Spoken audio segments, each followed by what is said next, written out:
everybody and welcome back to another On The Table video, guys. So, what have I been up to this time on The Table? Well, you can see, guys, I've been painting. I'm covered in paint and all kinds of pigmentation because I thought to myself, you know, I'll just finish doing some painting. I'll show you guys what I've been up to. But first, guys, I want to show you a very weird, a very wonderful, let me move my light back into the proper place, a very wacky creation.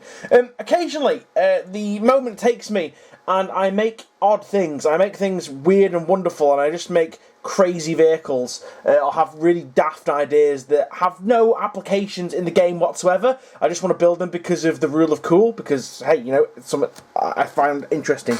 And basically, I was thinking to myself, well, that's Mechanica stuff, you know, how would they salvage vehicles, and how would they, you know, if there was like a wreck or something, like on a battlefield, like an important wreck, like a piece of archaeotech, what would they recover it with? How would they get it? So, in my efforts to unravel this mystery, I decided to take it upon myself to make this crazy creation right here, guys. This, everybody, is the M.A.R.V, the Mechanicus Archaeotech Reclamation Vehicle, the M.A.R.V.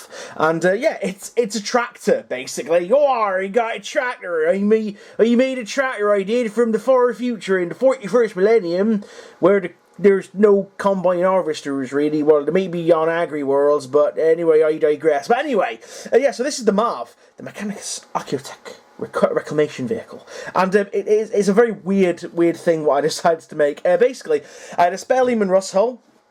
I had a crane from the galvanic servo haulers set, and I thought, you know what, let's just smash them together until I get something that kind of resembles, this monstrosity here. And you know what, guys, I actually really like it. It's a really interesting little vehicle. It's, you know, you could technically field it as maybe a Chimera, I suppose. Not a Chimera, sorry, a Hellhound. It's got two heavy flamers, and it's got a heavy bolter turret. Actually, it was actually fairly difficult to make this thing. I mean, I knew what I wanted to achieve. However, the parts that I had, they wouldn't allow me to do it very easily. First and foremost, I'll just take that off there, and I'll take this off here, because this, guys, this big generator thing here, is disguising this horrendous conversion job at the back here.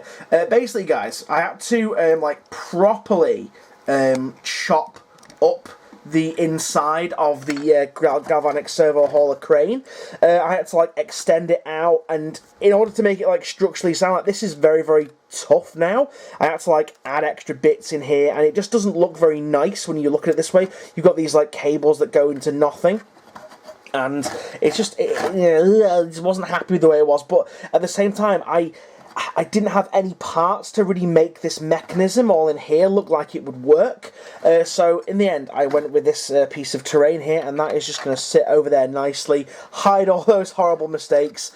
And also, as well, you can't really see it in the back because it creates quite a lot of shadow in there. So I'm happy with the way that worked.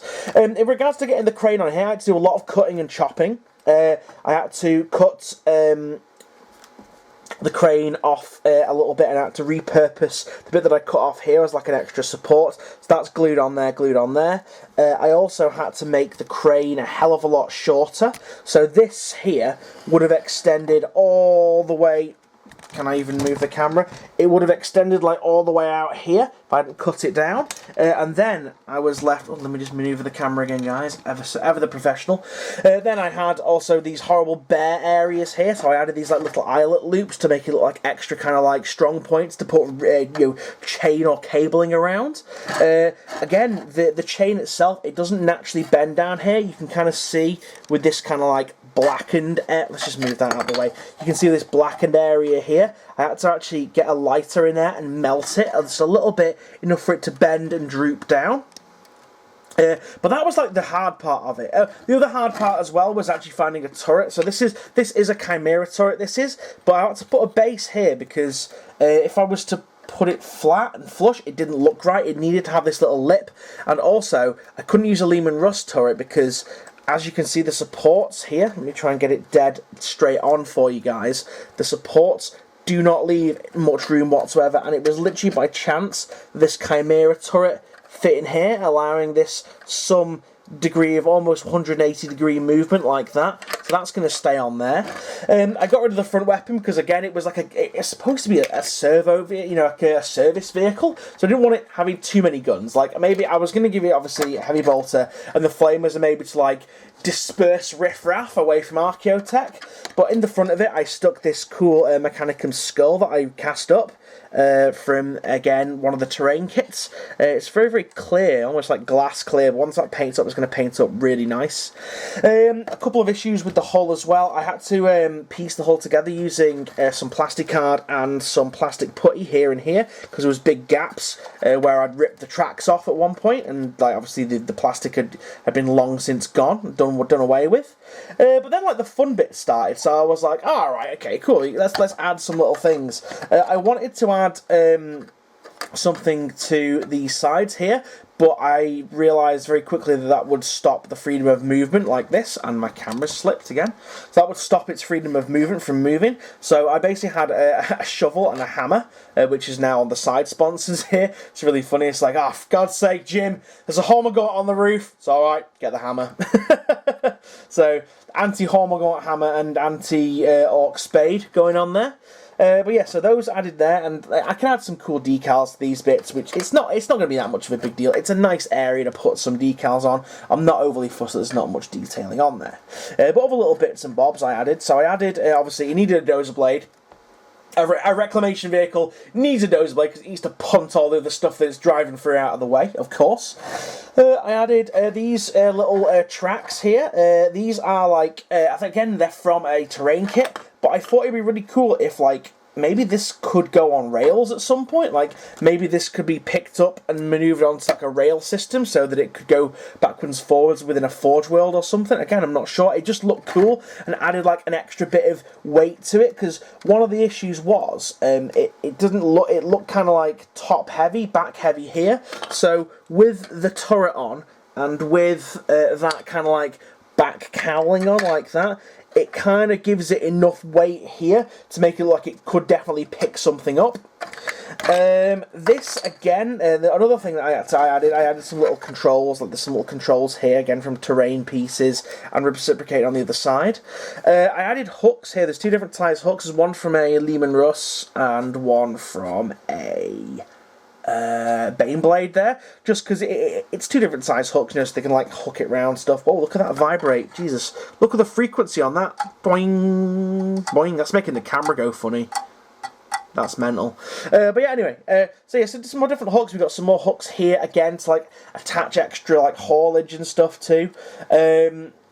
And then on this side, this is really cool. I think this is from the Land Raider kit, but I really like it because it had some really cool, like, industrial-looking tools on it. Like, we've got a winch there, we've got like a little jackhammer and like a wrench here, as well as some like auxiliary power ports and more power ports down there. And it just added that little bit of extra workiness to it. Like, this is actually a proper reclamation vehicle, and it actually made me want to do kind of like an Imperial Guard force that is based on, like, you know, all their vehicles are very highly industrialized, so it's almost like they're like the salvage crews that hang around with my AdMech, and they go and rip up all the Archaeotech or reclaim all the damaged vehicles and stuff.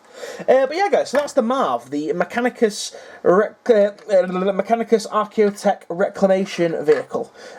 So I'd like to know your opinions on it, guys. Please let me know. It's a crazy contraption, I know, but it should be really cool. And if not, it might make a cool centerpiece or even a cool objective marker when we're playing games and stuff like that. But yeah, guys, leave a comment in the doobly-doo what you think on that. Whilst you're also in the doobly-doo, don't forget to check out all the social links, Instagram, Facebook, whatnot. You should definitely go to the Instagram, guys. I'm more active on there, and there's loads of sneak peeks of stuff that I'm getting up to in my hobby life and in my personal life as well.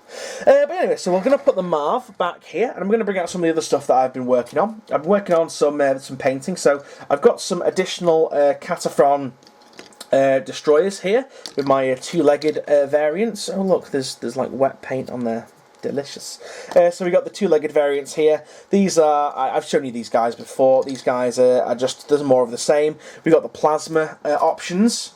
So we got plasma, flamer, and then there's like I don't know what kind of claw it is. I think that's an arc Arc Scourge or something from those guys. So we've got them. I've been painting those guys. Just got the base colours and the base washes on and blocked in.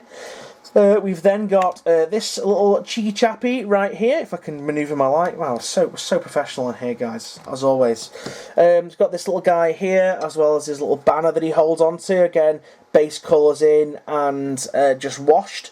Then I actually started work on my 2 UR025s that I decided to paint, and I think I'm going to use these guys as the kind of like bodyguards for my big... Oh, Jesus, fuck.